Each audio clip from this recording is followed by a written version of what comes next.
All you need is condensed, dalawang all-purpose cream, and Milo. Ilagay sa lalagyan ng all-purpose cream. And then mix until double size. And then i-add yung condensed. After that, i-mix ulit. And then, ilagay na natin yung Milo. Siguraduhin na nakalubog yung Milo bago nyo siya i-mix. Ayan. So, i-mix na. At pag nag-combine na yung all-purpose and yung Milo, humanap ng container para ilagay ang ating ice cream.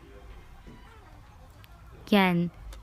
So, refrigerate and then maghintay hanggang kinabukasan. And now, tada! These are Milo ice cream.